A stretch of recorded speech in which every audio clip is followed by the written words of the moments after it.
everyone. This is Scott Benjamin from Fun Spot Manufacturing, and this is Tuesday Townhall, a podcast for the adventure park industry. And today I have a special guest, Chris Darley, operator of Chick-Fil-A Eastlake in Marietta, Georgia. So Chris, thanks for joining us. Yeah, excited to be here this morning. Yeah, appreciate your time. So let's just jump right into it. Last week, I posted for our podcast on just kind of my struggles with recruiting, hiring, and training young people for the Family Entertainment Center, and how one of my strategies was to kind of sneak into the Chick-fil-A and take my tray and sit down next to one of your managers and just kind of listen about how they would talk with either interviewing somebody or coaching somebody. And so, you know, I think you have really dialed in and have a process, a very significant process on how you engage young people to bring them into your organization. So we'd love to hear a little bit about your history with the company, and then we can kind of dive into your process. Yeah, definitely. I'll give you the short to medium short version of my Chick-fil-A story. I love Chick-fil-A stories. I love hearing people's stories. Mine was first job when I was 16. Started there because my best friend worked there, and I knew the owner from my church. And so it was one of those a safe place to work. A year later, I walked into my operator's office and I told him, I want to do what you do. This idea of serving people, this idea of helping, and this idea of entrepreneurship. And you could just do both of those things at Chick-fil-A. So I loved that. Went to school, pursued being an operator at the age of literally 19, 20. I was already still thinking this is what I wanted to do. Mm-hmm. And for some reason, Chick-fil-A agreed to accept a 22-year-old into the training program, became an owner operator when I was 22, 23. And I've had a very crazy Chick-fil-A story. I call it the Chick-fil-A F word, which is flexible. Yeah. You gotta be very careful how you use the F word at Chick-fil-A, or if you're flexible, you're flexible. So I went to Memphis for a couple of weeks. I was in Winston-Salem for 7 weeks. And then I landed in Greensboro, North Carolina for 2 years. Then had the opportunity to go into California, part of the chicken pioneering movement there, and opened one of the first restaurants, freestanding restaurants in California. Spent 3 years there, and then had a stint at the corporate office. And then the last 12 years I've been in Marietta, Georgia, which if you were a betting man, you'd have taken the under, because I moved a lot. So 12 years is a long time. Yeah, no, that's great. My wife and I have 3 kids now, and we're pretty settled into this community. Yeah, and that East Cobb community is a fantastic community. I mean, the reason we got to meet is I operated Extrenalin, a trampoline park not too far down the road, and you know, we serve similar constituents, which is one of the reasons I think it's really important for operators who are listening to this to understand that, you know, and I tell people, literally, Chris, I tell people on a weekly basis that are operators that are struggling with hiring, I say, go find your local Chick-fil-A operator, go knock on his door, offer to take him to dinner or lunch. He's probably going to want to eat at the Chick-fil-A because he's busy. So if you can get his hour, you know, or 45 minutes and just pick his brain, because, you know, these guys do it really well. You know, my introduction to Chick-fil-A was in 1986 when I was in the Air Force in Sumter, South Carolina. And I had never walking in the Jasmine Mall, and I see this place called Chick-fil-A. Yeah, that's what I thought it said. I had never heard of it. I thought Chick-fil-A, really funny name. A day or two later, someone said, "No, Scott, it's Chick-fil-A." Okay, and so in California, it was a daily basis that someone would say Chick-fil-A, Chick-fil-A. We actually had. I remember vividly the day a woman called and said, "Hey, what is this place? Is this a girls' clothing store?" And it took me so by surprise. I literally couldn't even respond to her. And I said, "No, ma'am, we're a quick service restaurant." So, yeah. I was a young guy back then, but obviously I've come to know and love. And my daughter's now, I think she's on 3 years working, has worked for you for 2, and then up in Anderson, where we live now, on her 3rd year. So great organization, as many people know. So, you know, when it comes to hiring young people, you know, starting at 15 into high school and early college, you know, that's just, for me, as coming into the family entertainment business, and my background being hiring adults and managing and coaching adults, really the challenge for kind of understanding what the interview process is with a young person, and it was just very difficult. So would love to kind of let you just kind of talk about your process and how you see young people, what you see the value of adding them into your organization, and what your process is. Yeah.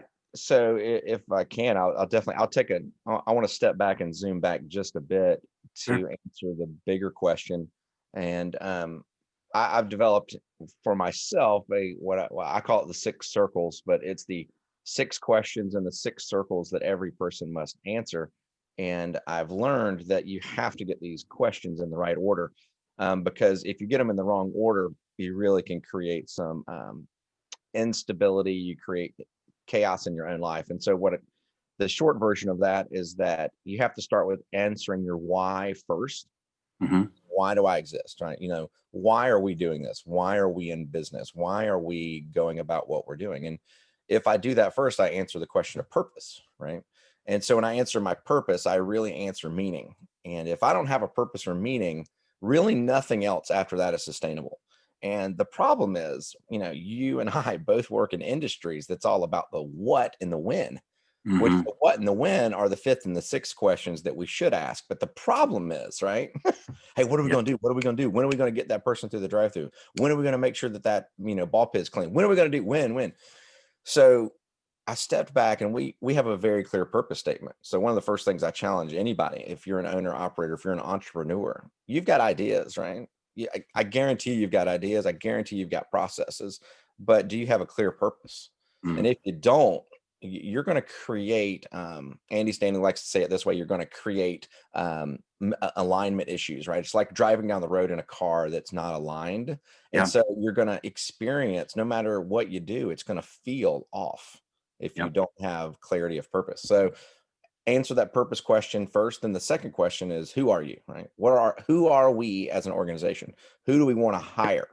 And so that's why I bring this up, is in the hiring process, we have a clear why in our restaurant, and then we have a clear who that we're looking for, right? So we know that who we're looking for are people that exhibit our 6 core values, instead of trying to find people who can push a button.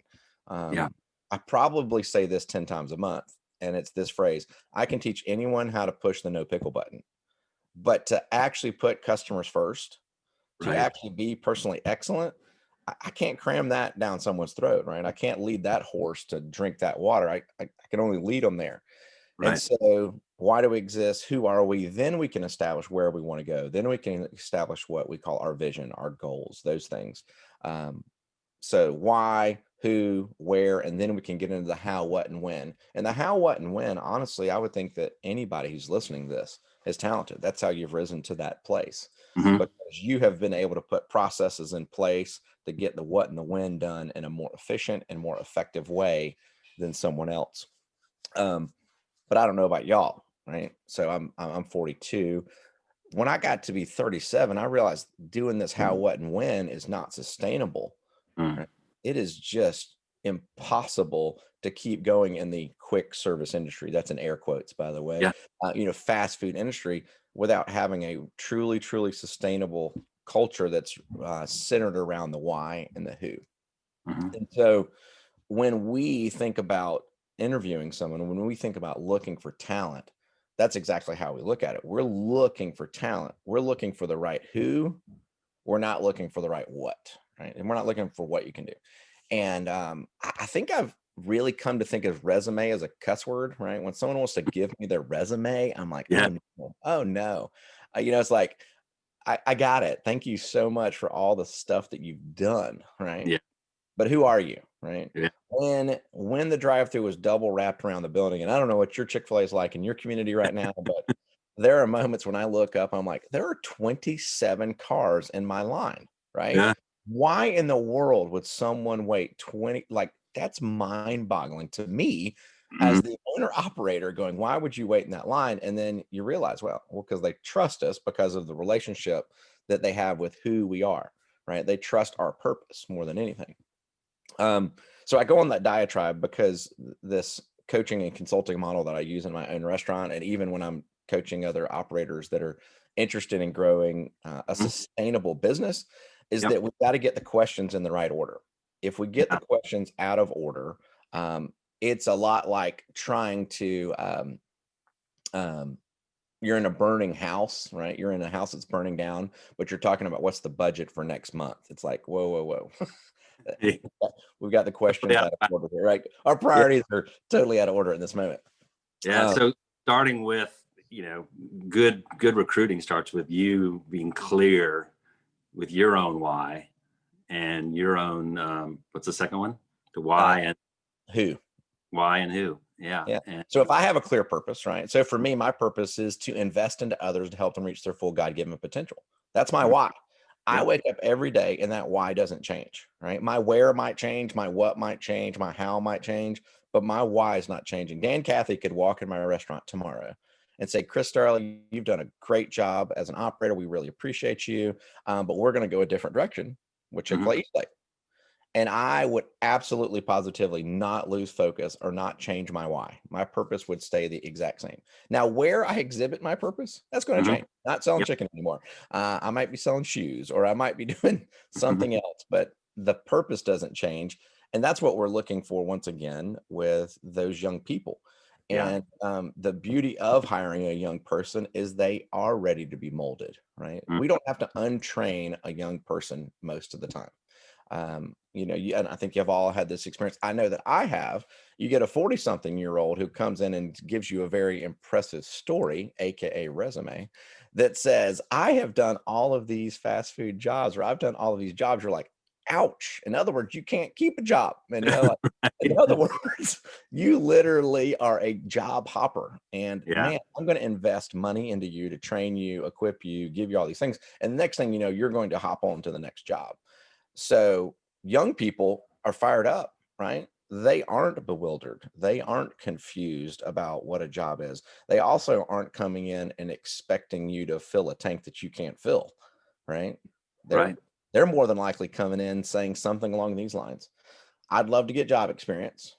I would love to work at a place that is flexible with my life, right? That's flexible with the things that I have going on, because hopefully this 14 or 15-year-old is in school. I hope, right? We're all hoping, right? We don't want a 40-hour a week, 15, 16, 17.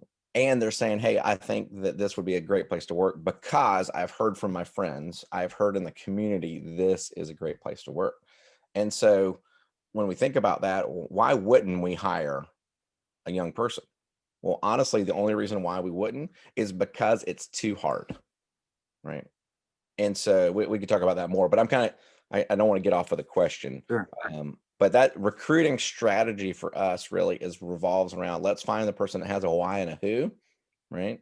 We'll teach them our where, we'll teach them our goals, but then the how, what, and why, the how, what, and when, they'll figure it out, right? Oh, this is how to use a broom. I remember vividly, sorry, just a side story, 2011, one of my now chief people officer, she was a shift leader at the time. And she told me this story. She looked up and she looked out in the dining room and she's like, what is going on? And this kid was out there and she goes, he literally looked like Dick Van Dyke and, Mary Poppins, or Singing in the Rain, or whatever it was. No, not maybe it was, but she made an analogy that he was using a broom and he just he's swinging it back and forth like he's a chimney sweep. And she goes, he didn't know how to sweep. Right. Like he's 17 years old and didn't know how to sweep. No. And so she engaged him on the what, but come to find out, what was very interested is that he did not have the core value of personal excellence, right? And he didn't have the core value of putting customers first and continuous improvement. Those are 3 of our core values. And because of that, he quit, right? It wasn't because of sweep, it's because he did not hold on the interior, the values of who he was, which inherently made the system, our system at Chick-fil-A Eastlake, spit him out instead of us having to fire somebody or to constantly give him coaching around why can't you do X, Y, and Z. Yeah, you mentioned on the resume being a cuss word, and it caused me to think, we're bringing on human beings, not human doings. 100%.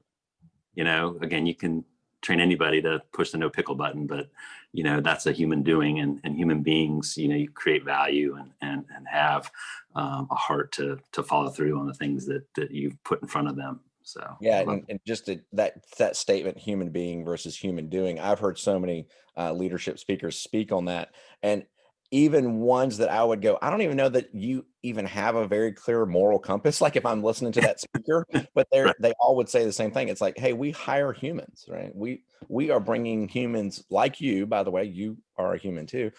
We bring humans into the equation. The common denominator we all have is the best part of our job is our people. Mhm. And the most challenging part of our job is our people, because they're human beings, not human doings. They're not robots. They're not someone to check off just a checklist. Yeah, great.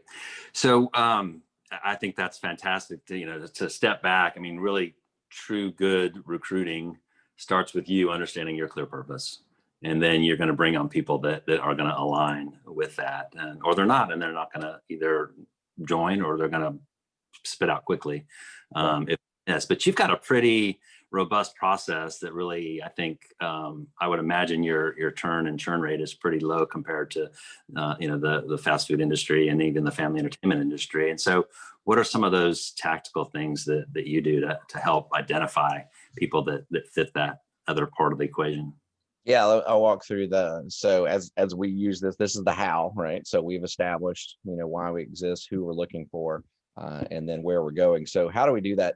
Is that we make sure that we ask questions that are getting to their core, that it's about their why and their who, not about their what.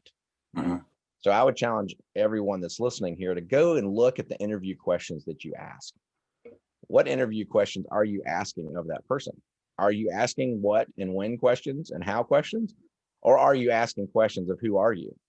And so when I do a 2 hour orientation, we call it purpose, values, and vision, go figure, that where new team members spend 2 hours with me after they've gone through the tactical training of food safety and, where's the Ansel system and, here's how you clock in and clock out. Right. And I will talk to them when I get to that core value question. I say, y'all didn't know this, but every question has a core value in parentheses next to it. So we were looking for a core value is what we were looking for. We were looking for if this is who you were. We weren't saying if this is what you could do. And so the question that's about what do you do when a guest gives you a $20 bill, right? And then you give them the wrong change back. You realize that later. What do you do? Right? That's a core value number 6 question, which is integrity. That's Mhm. not a do you know how to open the drawer or ask a manager for a key. Right. And so if someone says, oh, I'd go ask a manager, you're like, okay, great. Yeah, but what do you do? Oh, what do I do? I would make sure I've got it to them. I would absolutely chase them down in the parking lot. And you're like, oh my gosh, hire Susie. If that's what Susie said, we need Susie because who she is going to be contagious to all of our team. And she's Yeah. going to be the tweetable, Snapchatable team member that is going to go viral, Yeah. Chick-fil-A. So we make sure that we're looking for who, right? We also make sure that we never, ever, ever let just one person interview. I think one of the Mhm. worst practices that people have is they use the phrase, I have a gut. I have a Mhm. good gut, or I have a good sense of people. Well, guess what? We all do, right? And sometimes that gut could just be gas, right? Like That's you might have had Waffle House last night, and I love Waffle House. I dig it. Maybe I had too many Chick-fil-A spicy sandwiches, and my gut's telling me something. That's just a terrible method, right? That is yeah. not a strong, sustainable process that's going to get Agreed. you great people. So we make sure that everybody goes through at least 3 interviews, sometimes 4. And this is for a 14, 15, 16, 17-year-old at Chick-fil-A. And so it might be overkill, Mhm. but it also gets the entire leadership team galvanized to be on the same page of, hey, we're on board with Tommy, right? Oh yeah, you talked to Tommy. He plays football. Great. So Tommy is not going to be available Monday through Thursday right now. Da da da da. Mhm. So make sure you have that in your process. The second thing is, so I'm a certified coach for the DISC personality profile Mhm. concept. And I love DISC because DISC is simple, right? I don't know about y'all, but I got enough complications in my life, right? I don't know. I don't know what COVID's like. I don't know what it's like on I mean, I'm watching the Braves, I'm watching, Atlanta United, I'm watching whatever. And the number of political commercials that are on right now, right? Yeah. You think about the complications that are out there. I've got Yeah. way too many of those, right? I was actually telling Scott the reason why I'm sitting in where I'm sitting currently in my house is because I had a pipe burst in my office. So we've all got plenty of complications. We need to create simplicity. And so Mhm. what the disc profile does for us is that we actually give that to every single applicant. If you make it past the first interview, so we don't do it before the first interview, Okay. uh, every applicant that makes it through that initial screening process does a disc profile for us to then to be on the same page of what is this person's personality style. And just to quickly explain disc, essentially it's saying this, you're asking two concepts: is are you outgoing or are you reserved, right? And Okay. are you a task oriented person or are you a people oriented person? And once you can get those two questions answered, you've got four quadrants that you're going to be able to just say, all right, this is a little bit for this person to know who they are, right? And so you got a dominant person, an inspiring person, supportive person, and a cautious person. Well, we know in our industry, right? You don't need a cautious person that's in charge of the drive-through. You need a Right. dominant person, right? So if someone says, "Yeah, I really don't like being around people, and I like things to go organized and in the right, I like things in the right order." Well, that's awesome, but being on the front counter probably is not going to be a spot. But guess what? Salad prep, making those things, that would be a great place because you're going to make sure you put the right tomatoes and the right ounces of chicken and yada yada yada. Mhm. So it helps us understand who this person is, and it also helps this team member. If this person gets hired, well, then they have got a leg up. I mean, they now are in our community and they know, everybody on our team knows their personality. But if they don't get hired, they're going to learn, wow, this wasn't necessarily I stink, right? I'm a Mhm. terrible employee or a terrible candidate. Right. This just didn't fit. All right. When I was in school, I co-opt actually not far down the road from where you currently live now, Scott, and an industrial engineering did CAD work. And praise the Lord, I did that because I quickly realized That's I would rather poke my eyes out, right? Could you imagine me, Scott, being in a cubicle? No, I can't think of anything worse for you, Chris. You're the most relational guy I know, and I'm pretty relational. I mean, I legitimately fell asleep with my neck fell backwards with my hand on the mouse. And I was so thankful, so thankful I did that. Right. But if I'd have known my personality, I would Yeah. have actually saved that experience. Right. Because I would have known that I'm an inspiring dominant, I'm a visionary, and I'm an entrepreneur. I am not a scientist. I am not that's not who I am. Yeah. And These so, aren't good, bad. These are just true. And exactly. that's what's such a great part of that, the disc or frankly other personalities, but disc is a great one. Yeah, if Is you use it, Myers-Briggs, if you use Strengths Finders, if you use Colby, if you use Right Path, if you use, I mean, there's so many of them. But I would challenge everyone to use something because it gives you the clarity that you need. yeah, and clarity is, and as I'm learning and being exposed to, clarity is kind. Being clear is being kind to yourself and to others. Again, going back to your why, that's clarity, and it's 100%. so helpful and kind to those that are coming along with you. There's nothing more frustrating than just kind of fog in the leadership. Yeah. It just creates chaos, and Yep. so clarity going down into the recruiting and hiring process really helps, and using the disc. And so you, from a tactical standpoint, you do an initial interview. You think, hey, this might be a good candidate. You offer them the disc, and that's something they go do online, and then the results come back to you and you schedule your second interview. Schedule a second interview, which is with a different person. And that person is going to be in the area of the business that we believe that this person, A, wants to work in, and two, that we think that this is where they should be, right? Based upon their personality and talents. So that person interviews, and then at that point in time, generally it comes to me for that third interview. Mhm. And this is not an if I had two or three or four restaurants, right, or if whatever your business model is, you don't have to be the last interview, but it will be in my life. It'll be the last thing that I hold on to Mhm. with one restaurant. But if I were to get to the place of having multiple restaurants, I would then have to place a very, very, very clear system in place to make sure that the last person is essentially ensuring that this person fits in our culture, right? Mhm. is the person that is on board with our purpose and our values. Um, and I'll throw this out there. So tactically, where does references fall? Because I struggle personally with references, right? Mhm. Because when someone puts a reference down, who do they write down as their reference? Yeah. All positive, no one's gonna say bad about them, right? I mean, And if they do, Scott, right? If that's the person that writes down someone like, oh, I don't know what this person's going to say. Well, that's a pretty, anyways. I struggle with references as a especially, general rule of thumb. And in some states, you literally can't get anything from them, anyways, right? You're going to call and they're going to yeah, say, yeah. this person, yes, went to high school. It's Awkward all pause, awkward silence, like, yes, this person worked for me. yeah. And so we actually make sure with references that if we get them, because there's some people that legitimately it isn't going to help you, that we're making sure that they're personal references, right? That they're actual character references, not. And we have that in the process where they will have to, if we look down and the only reference they have are past jobs, we will Mhm. ask them for personal references that were something where they were in school, or it was a leadership scenario, a volunteer scenario.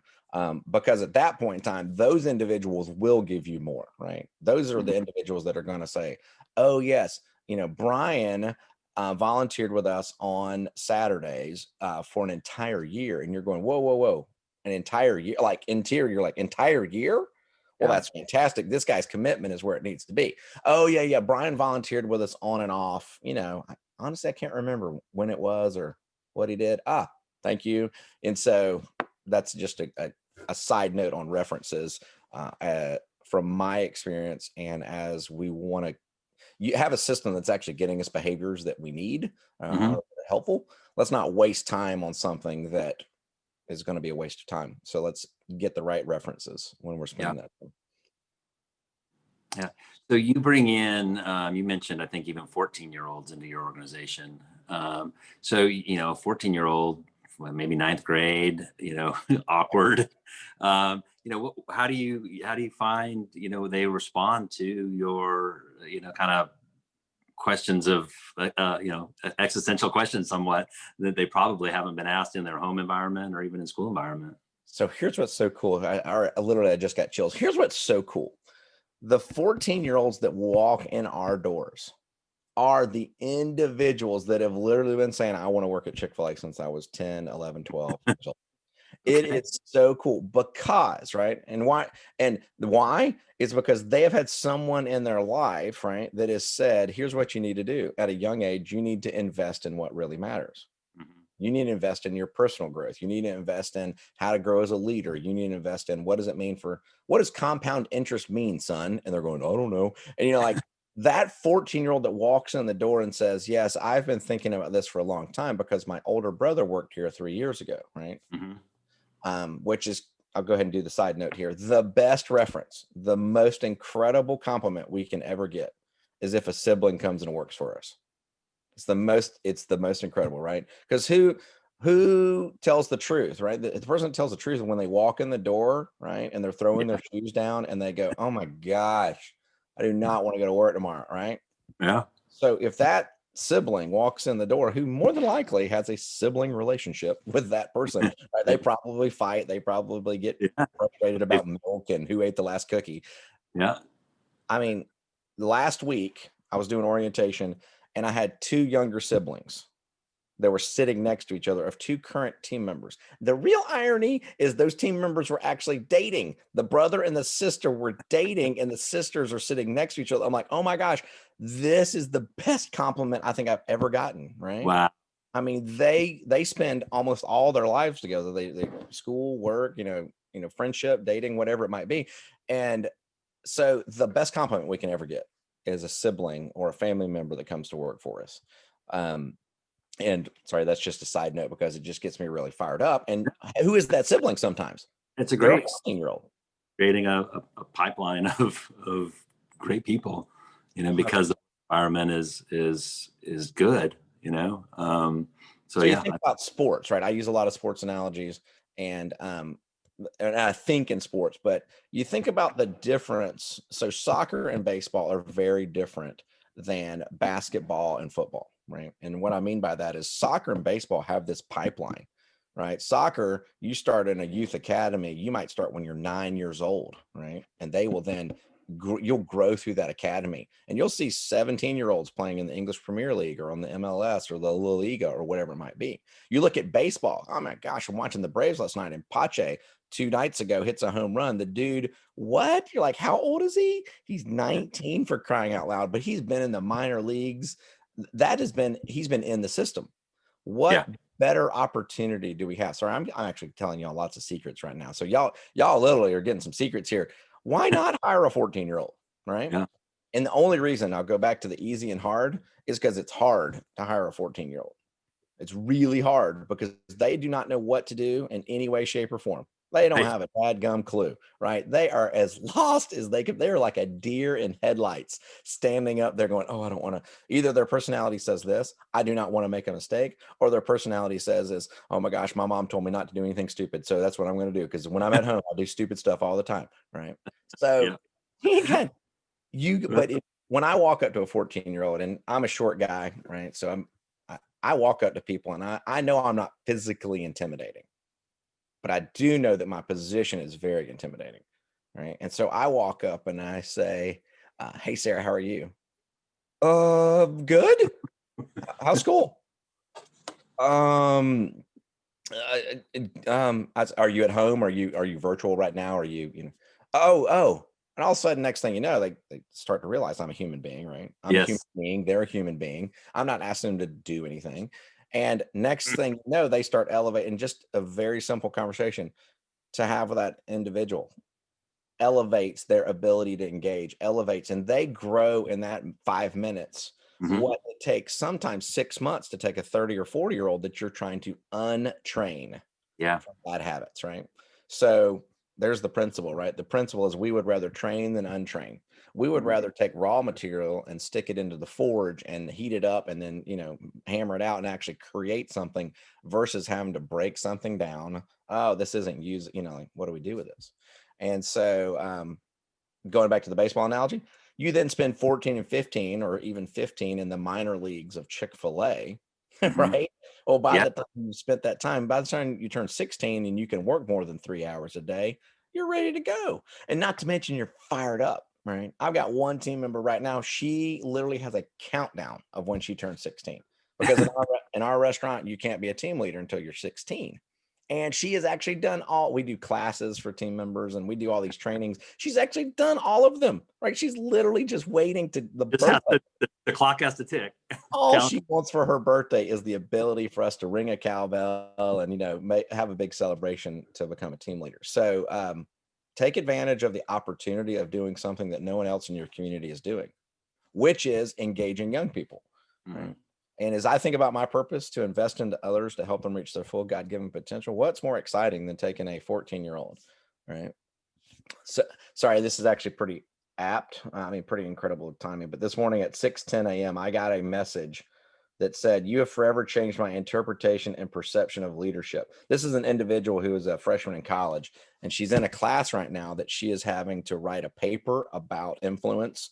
Wow. And I'm going, I had no idea. And honestly, and she would tell you this too. She was sitting right here. She was like, there were some rough days at Chick-fil-A.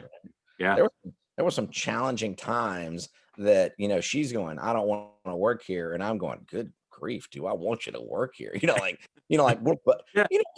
it's hard to invest in young people, but there's nothing more fulfilling. And you ultimately win in your organization because you're creating a culture that then grows the culture, right? How does a culture grow? A culture grows 1 to 2, 2 to 4, 4 to 8, 8 to 16. Well, in that 1 to 16, you're like, I didn't see much growth. But then we go from 16 to 32, 32 to 64, 64 to 128. Next thing you know, you look back, and Jim Collins talks about it in the book Good to Great, of it's this moment of the flywheel. You build, and all of a sudden launch happens. Yeah. And someone from the outside goes, oh my gosh, how did that happen? Tell me the secret. And you're like, tell you the secret. Hard work. It started in 2001. ... So no, it's that investment, and then just reading that text got a little emotional, and it means a lot, you and I've experienced it. You see people who you've taken the time to engage and invest, and they've moved on from 14 when they're just a pimply faced ninth grader, and now college and engaging and launching into their own adult life. And one of the things that I think one of my values that is important is that I think our young people need other adult influences in their lives outside parents that have similar values, and so that's one of the privileges I think we get to do. And when we recruit and hire young people that come from all kinds of different backgrounds and family situations, some less than ideal or stable, the ability to get to influence those lives is just hands down more important to me than anything else. And so I actually was wondering when you were going to bring that topic up. So I would like to throw something out in the way of a process that I would encourage everybody as well. Is that this process, you need a process in your organization that differentiates between, is this an issue of what is this person's role, right? What is this leader's role? Is it clear what the role is? So there's a clarity category, right? We've got to separate the difference between clarity and leadership. Right? Because if this is a leadership, well, it's going to be hard. It's going to take time. It's going to be investing. It's going to be all the books that you're reading about what does it take to lead and pour into a person. But if it's an issue of clarity, man, as a leader, you got to stop and you got to say, whoa, this is my deal. This is my issue. It is not clear what the role, responsibility, and authority is of this team member, this team leader, this director. And if that's the case, everything is going to look like a leadership or a managerial problem, which, by the way, manager in our restaurant is a cuss word too, because it's like, I don't need managers. I can get anybody to count the beans, right? I need people to lead. I need people to direct. I need people to cast vision. And so if you don't provide clarity, though, everything seems like a leadership problem. Everything seems like this leader isn't doing their job. When it comes to find out, the CEO, the COO, whatever role you play, you haven't provided the clarity and you have not set them up to be able to win. They want to win. They do, right? If you've selected the right who, they want to win. It is your responsibility as a leader. It's my responsibility as a leader. And just the reason why I bring this up is I've really had this humbling journey over the last couple of months that I realized I'm a pretty good CEO, but in the COO stuff, the stuff where I need to be doing more operational diligence, I was like, man, I've got to make some changes to provide clarity. And so we have made so many changes to make sure that we are being more clear as the senior leaders. So anyways, I was hoping that was going to come up, and I share that because you can have all the best systems in the world. But if the clarity is not there of who owns it, the clarity is not there of who actually is responsible for it, it's going to create frustration. We might be clear, but if those who are directing and leading with us and aren't clear, if you're not asking them questions so that they understand that they're clear about what their expectations are, then that gap is on us to make it. And it is my responsibility to ask. My mentor says it this way: hey, I want to clarify. I would like to ask you this to make sure I'm clear. Nothing. This is about me making sure that I'm clear. Hey, is it clear that blah, blah, blah, blah, blah. And I love that. And I realize times I'll get done with the conversation. I go, oh, I didn't do it. And I come back, it's like you walk over and you go, hey, let me be clear. Not about judging you, right? It's about making sure that I'm clear. So, yeah. So going back to the DISC assessment, and I only know this just because, my daughter worked with you. You use the language of DISC to help people when they're interpersonal relationships, right? Yes. Talk a little bit about that. I love it. So the question is, which one's better, right? Dominant, inspiring, supportive, or cautious? And I pause and I was like, see, it's a bad question. And that actually is the question that most people ask, is which one's better? And the question is, no, it's not which one's better. It's realizing that they are different. Which one's better, English, Spanish, German, or French? Well, according to where were you born, right? And then if that's the case, it's actually a totally irrelevant question because it's really Swahili, Vietnamese, Cantonese, and Creole. So don't ask the wrong question, right? It's not about which one's better. So we leverage that. We teach each team member to know themselves to be able to then understand others. Know yourself so that you can understand others versus the concept of labeling someone else. right? And so I've literally been an outgoing person since I came out of the womb. I went on the disc profile, or if it's Myers-Briggs, or if it's StrengthsFinder. My StrengthsFinder's number one is Woo. My number one I'm an E, all right, for Myers-Briggs. I'm an I through the roof. I'm inspiring through the roof. Every question, if you look at the breakdown, it's 100. My eye touches the top of the graph. It's ridiculous. I wear myself out, Scott. I walk in and I'm like, man, I'm annoying. How does anybody have that much energy? And so I had to learn, right? And going back to hiring, when I was 22, I was like, I'm going to hire a bunch of people like me. But here's what's crazy. Who enjoys doing payroll? Not you. Surely not me, right? Who enjoys ordering the truck? Oh goodness, I'm going to poke my eyes out. Who enjoys doing the schedule? Oh no, it's the worst thing ever, right? Yeah. So when I learned the language of DISC, it helped me to see. I'm so thankful, and I'll use a specific couple of people in my organization. I'm so thankful for the Juanas, the Allisons, the Loris, right? Those individuals that are high Cs, right? They are very much on this critical thinking. Right? They love doing things that's calculating, right? They're loving to make sure things are correct. And I'm like, oh, I'm so thankful for them, because I don't really care if it's correct or not. I just want to make it happen. Let's go, right? Right. Are we moving in the direction of the vision, and are we getting it done? Are we moving? Are we making it happen? And so as an organization, we get stronger because we minimize team weaknesses, right? By maximizing individual talent. It's the analogy of if you had 5 Shaquille O'Neals on a basketball team, would they win any games? You're like, no, but you get one of them and you surround him with 4 other players. Then you are able to do strength. Yeah. And again, what a gift to a 14, 15-year-old person on your team to be able to have that emotional intelligence and awareness about who they are, and just to navigate life today with that paradigm is a fantastic gift. So when I'm coaching people, when I'm coaching other operators, so here's the biggest thing that I've learned from it is there's 2 things that I learned from it. And this is why I love it. One is that when you understand the language, you're able to understand your basic need and others' basic needs. And so as an example, the dominant personality's basic need is to be in control. And so when you have a D who's not in control, they act out, right? Right. If you push them in the corner, they will fight. Now, that's the exact opposite of an S. They're supportive. Their basic need is friendship, safety, security.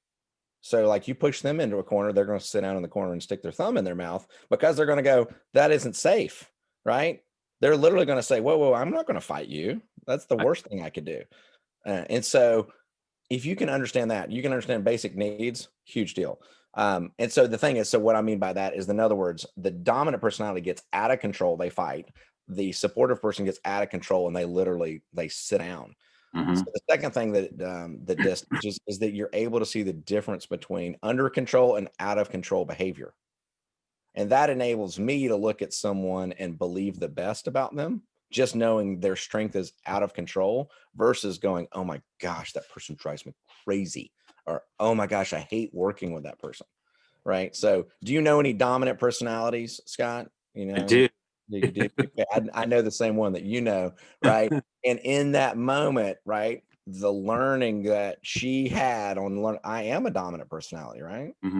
And oh my gosh, the learning, the growth that's there is just incredible, right? And same for me. I know that when my dominant is out of control, right, it is not helpful for our team and not helpful for our culture.